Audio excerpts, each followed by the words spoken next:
Hi everybody, it's Ruan from Crown of Elegance. Welcome back to my channel and for tuning in with me today.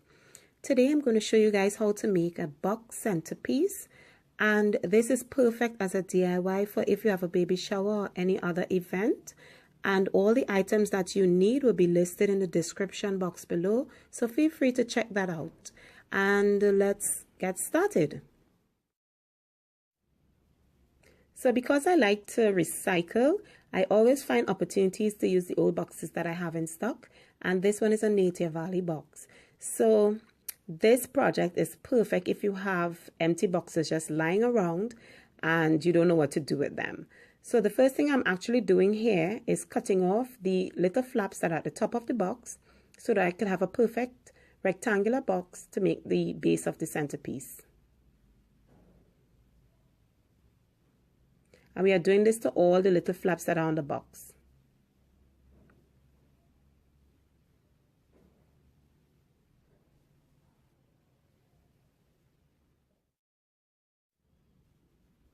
So I had some extra fabric left over from another project, and I was determined not to throw this away. So this project became perfect for this, so that I can actually use this to cover the boxes. My intention is really to complete 3 of these centerpieces and make one major centerpiece. So at this point, what I'm actually doing is cutting out any extra fabric that I may not want and just moving it aside. And then I'm going to use my glue gun and cover the outer part of the box so that it is covered fully. And I want all my seams to end up on the side of the box because I don't want them showing up in the front of the box or at the back of the box. So I'm going to make sure that all my wrapping and folding ends up towards the side of the box. Now this box is very, very soft. So if you're going to work with this, make sure that you have something sturdy to keep it, because it bends and it's very flexible when working with it.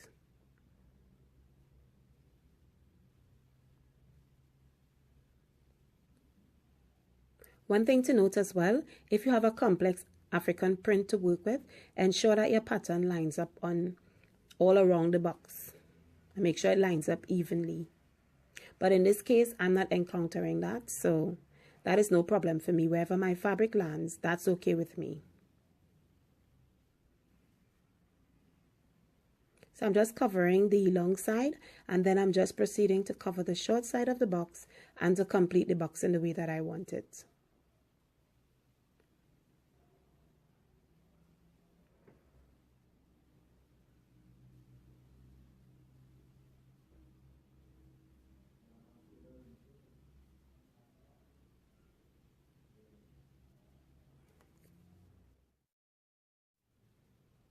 So I've come to the side and the end of where I cut the fabric. So I'm just folding it in and then gluing it down so that it stays on the side. Making sure that the fold is very straight.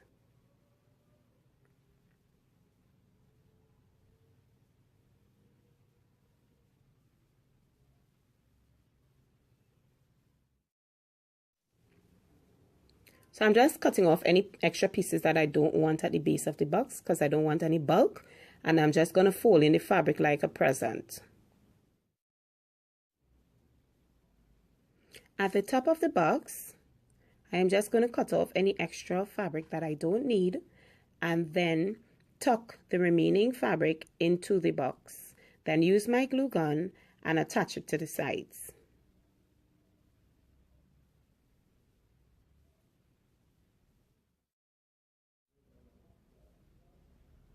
It should look something like this when you're done.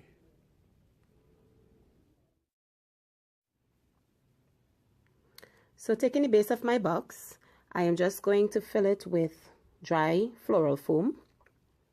It doesn't have to be moist since it's artificial flowers that I'm using. So I'm just going to glue these into the box. But one tip is that you can put stones or pebbles inside of the box to hold it down so that it can be more sturdy. But at this point, I'm not going to do that because that's not necessary for me. So that's just one way if you want it sturdier. I'm just going to glue my pieces into the box until it's filled.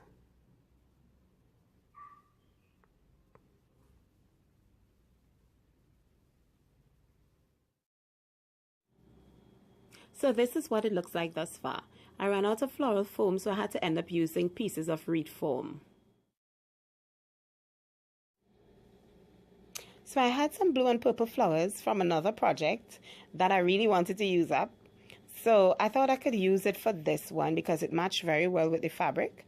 So basically what I did, I trimmed off I left about an inch of the stem on the flower, and I practically arranged them in the way that I wanted them to go in the box, with the blue right around the edge, and then I'm just going to put the purple in the center so that the purple appears at the top and the blue around the edge. And then I'm just going to glue them in using my glue gun. But in this case, you don't have to glue them in. You can just tuck them in and take them out whenever you have an occasion and put in another flower in there. So it can serve that purpose. And one thing as well, if you have diamond corsage pins, they would look really nice in a centerpiece like this. You could just tuck them in. But at this case, all I'm doing is keeping it very basic. No fillers, just the flowers only, because I wanted to match the color scheme of where I'm going to put the centerpieces. So I'm just going to do this and then show you guys how it comes out.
To finish off my centerpiece, I decided to tie a coordinating blue satin ribbon around the box base. So I'm just going to wrap it around and then tie a bow to finish it off. Nothing fancy, but because I think the blue ribbon would look really nice against the purple.